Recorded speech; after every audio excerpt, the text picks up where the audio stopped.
What's going on, guys? It's Steve. So, Kristaps Porzingis recently was interviewed, and he said everything that's going on with the New York Knicks is confusing. And to me, it's like, well, no freaking duh. If it's confusing for us fans, could you imagine how confusing it must be for the players on that team, especially a young, developing all-star caliber player in Kristaps Porzingis? Could you imagine how confusing it must have been for him to see a team fold on a once-in-a-generation player, blame him for everything, tell him to get out of New York, trying to force him out in the middle of the season? What kind of roster or what kind of franchise does that to a player that has forced a trade to get there in the first place, that wanted to play with you in the first place, that saved the franchise in the first place, a once in a generation player that you never built around? Okay? What kind of team does that and then blames Melo for the losses when it's clearly not his fault, because the team is literally 1-16 in the last two seasons without him? 1-16 in the last two seasons without him. That shows how disgustingly bad this roster has been for Carmelo Anthony. So to me, the excuse and the blame should not be on Carmelo Anthony. It should have been on the organization, the management, and the coaching too, and Phil Jackson as well. Because one, coaching and the rotations are awful this season. Two, Phil Jackson does not know what he's doing in the front office. He's just collecting a check. And three, we have yet to get. Think about this. We drafted Patrick Ewing in the 80s. That's nearly 40 years ago. 40 years, and we haven't drafted a superstar player since. It took us 40 years to get Kristaps Porzingis. It took us 30 years to get a Carmelo Anthony. We got Amari Stoudemire, but he only lasted like a few seasons before he got injury prone. And it was supposed to be Amari and Melo winning a championship. Melo was there, Amari was injured, but yet they were blaming Melo. So now they're running Melo out of town. The same thing they did to Patrick Ewing. And then the Knicks wonder why we can't get any stars to come here.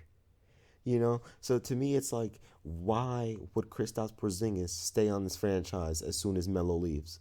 I guarantee you Kristaps Porzingis is not going to finish his career here. I guarantee you we'll probably end up trading him for some stupid pick that's going to turn out to be a fluke and a fail, and just a whole bunch of nonsense. I just guarantee that's going to happen. It's really a disgrace. I've never seen a team handle star players so bad in my entire life. And we're talking about this is the top tier of the top tier. We're talking, this team is up there with the Boston Celtics, the Lakers, okay? And we have the royalty. We're the New York Knicks. We play in the Mecca of basketball. We play in Madison Square Garden. We play in New York freaking City. But for some reason, we're plagued by terrible management. We're plagued by stupid coaching, a terrible front office. I mean, it's disgusting. It's so disgusting to the point where sometimes I feel like I need to stop watching the New York Knicks. Stop supporting them, because if we continue to support them, they're going to continue to do, and they're going to continue to act the way they're acting. It's sad, but it's the truth. So to me, it's like, a freaking course the situation is confusing. What else do you expect? Like, from this team at this point in time. I have people, that I hear talking, and they're saying like, oh, Melo's terrible. Like, every time I watch a Melo highlight video that's modern, there's a whole bunch of dislikes on the video. This man is getting so much hate, which doesn't make sense, because he's handled the situation so greatly. He's never complained. He's just kept his head up and just kept playing basketball. He's accepted different roles to where he's only shooting 9 times per game and Porzingis is shooting 30. That was a fail. Okay? At the end of the day, if Melo isn't scoring 25 plus, the Knicks are losing. Okay? So that says a lot about this team. Joakim Noah was a fail. I like Derrick Rose, but Joakim Noah was a fail. Okay, we need better role players off the bench. This makes no sense on how bad this team is. Okay, so Porzingis, if you think now is confusing, just wait until the off season. You're gonna see how confusing it is when, for somehow, some way, the Knicks are gonna mess it up every day. They just keep messing it up. I guarantee you, the New York Knicks will somehow manage to make one of the biggest, worst trades ever.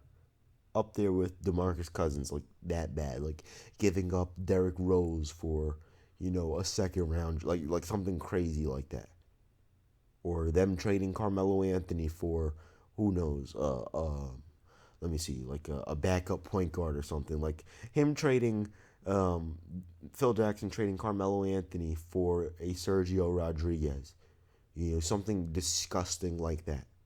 I guarantee it. That's how disgusting it's going to happen. Now, obviously, that's not going to happen because Melo has to enable the trade because he has a no trade clause. But all I'm saying is, it's time for Melo to get out of New York City.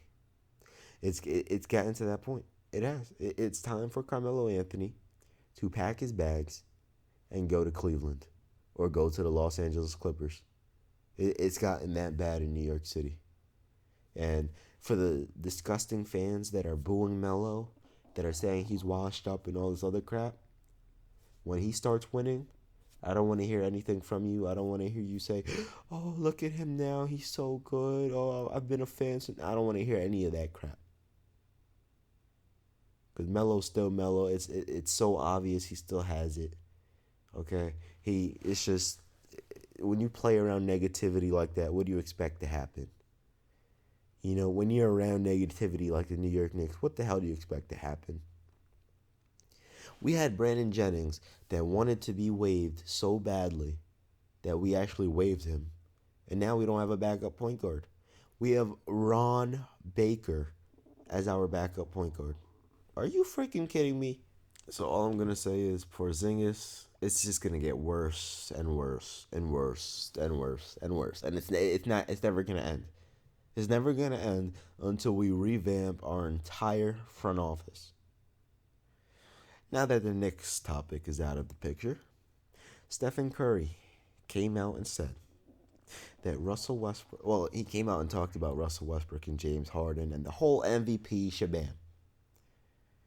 Stephen Curry came out and said James Harden deserves MVP. Now, I know a lot of people are going to say, "Oh, well, Stephen Curry can't be talking because James Harden deserved it in 2014-15 NBA season." The season when the entire NBA was injured and Stephen Curry and the Golden State Warriors won an NBA championship. Now, not taking anything away from the Golden State Warriors, but I agree with Stephen Curry wholeheartedly. I mean, James Harden is averaging 29, 8, and 11 with 2 steals per game on 44% shooting, 35% shooting from the field, from three, that is, and 85% shooting from the free throw line. This dude is, he's not as efficient as your Kevin Durant's and your LeBron's, but I mean, his usage percentage is up there at 34%. His PER is 28. I mean, he's killing it, man. His team is a top tier team in the Western Conference. I mean, you name it, they do it. The Houston Rockets are a third freaking seed in the Western Conference. A freaking third seed. Who expected this to happen? Honestly, can anyone sit here and tell me that they expected James Harden and the Houston Rockets to be the third best team in the Western Conference? If you did, I'll give you $1,000 cash. If you expected James Harden and the Houston Rockets to be the third seed, I'll give you $1,000 cash easily. Okay? Because what the Rockets are doing is short of spectacular. Okay? What James Harden is doing is spectacular. And by the way, let me say something about Utah. Utah, what? Gordon Hayward, what? They're the fourth seed right now in the Western Conference. Ridiculous. Okay, the Clippers are fifth. They started off with the best record, actually. But obviously injuries plagued them. And Memphis the same way. Memphis is a good team as well. A lot of people are surprised that Portland took such a big step backwards. But, it happens. To be honest, all the 8 teams that are in the playoff picture right now, the Spurs, the Warriors, Rockets, Jazz, Clippers, Thunder, Grizzlies, and Nuggets, those 8 teams, they're pretty much set for the seeds. It's just who's going to be 7th, 6th, and 8th. I predict Memphis going to be 6, and Thunder going to be 7, and Denver's going to be 8. So those teams are pretty much locked, and it's pretty much a lock that the Knicks aren't going to make the playoffs. I mean, we're 26 and 41 now. We're 6 games behind the 8th seed, and 6 games to make up 6 games in 20 games left in the season is going to be extremely hard. Okay, so the chances of us doing it's not even 20 games. I think it's like 19. The chances of that happening are very slim to none. So let me know what you guys think in the comment section below. It's been Steve. I'm out.